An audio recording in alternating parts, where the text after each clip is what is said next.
Super. എല്ലാരും try ചെയ്ത് നോക്കണം.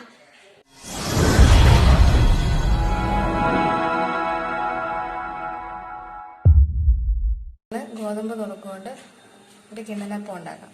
അതിനുവേണ്ടി ഇതിന് ഒരു 1.5 കപ്പ് ഗോതമ്പ് നുറുക്കാണ് ഞാൻ എടുത്തിരിക്കുന്നത്. നന്നായി കഴുകി വെച്ചിരിക്കുന്ന ഗോതമ്പ് നുറുക്കാണിത്. ഇതിലേക്ക് തിളപ്പിച്ചെടുത്ത വെള്ളം 1 കപ്പ്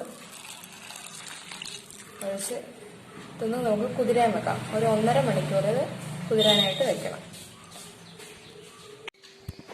നമ്മുടെ 1.5 മണിക്കൂറിന് ശേഷം നമ്മുടെ ഗോതമ്പ് നുറുക്ക് നന്നായിട്ട് കുതിർത്തെടുത്തിട്ടുണ്ട്. ഇതിനെ നമുക്കൊന്ന് അരച്ചെടുക്കണം. ഇതിലേക്ക് വേണ്ട ബാക്കി ഇൻഗ്രീഡിയൻസ് എന്താണെന്ന് വെച്ചാൽ തേങ്ങ ചിരകിയത്, ശർക്കര, ഏലക്കാപ്പൊടി, നെയ്യ്. നമുക്ക് ആദ്യം നമ്മുടെ ഗോതമ്പ് നുറുക്കും ശർക്കരയും ഏലക്കാപ്പൊടിയും കൂടി ഒന്ന് അരച്ചെടുക്കാം.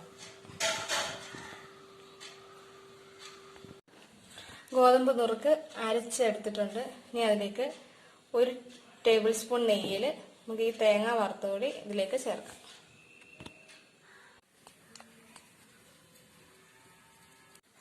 നമ്മുടെ നെയ്യ് ചൂടായി വന്നിട്ടുണ്ട്. നമുക്കിതിലേക്ക് തേങ്ങ കൂടി ചേർക്കാം.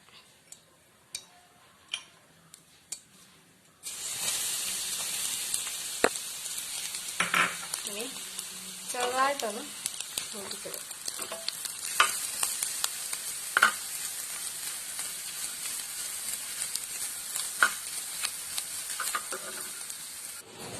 തേങ്ങ ഫ്രൈ ആയി. നമുക്കിനി അത് നമ്മുടെ മാവിലേക്ക് ചേർത്ത് കൊടുക്കാം. നമ്മുടെ തേങ്ങ വറുത്തത് നമ്മുടെ മാവിലേക്ക് ഇട്ട് കൊടുക്കും.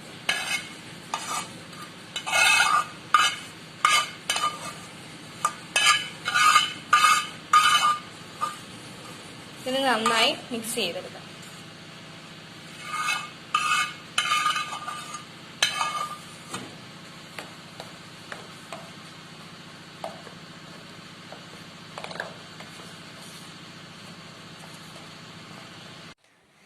ഇനി നമുക്ക് ഈ മാവ് നെയ്യ് പുരട്ടിയ ഒരു പ്ലേറ്റിലേക്ക് ഒഴിച്ച് ഇഡ്ഡലി ചെമ്പിൽ വെച്ച് പുഴുങ്ങിയെടുക്കാം. ഇത് പ്ലേറ്റിലേക്ക് ഒഴിച്ചിട്ടുണ്ട്. നമുക്കിനി ഇത് ആവിയിൽ പുഴുങ്ങിയെടുക്കാം. നമ്മൾ നമ്മുടെ പ്ലേറ്റിൽ മാവ് ഒഴിച്ചിട്ട് അത് ഇഡ്ഡലി ചെമ്പിലേക്ക് ഇറക്കി വെച്ചിട്ടുണ്ട്.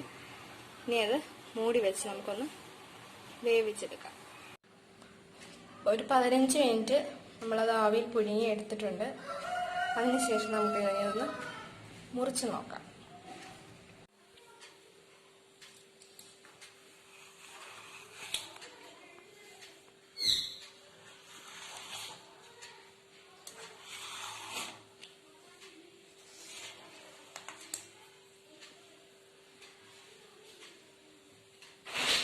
Thank you for watching. Bye bye.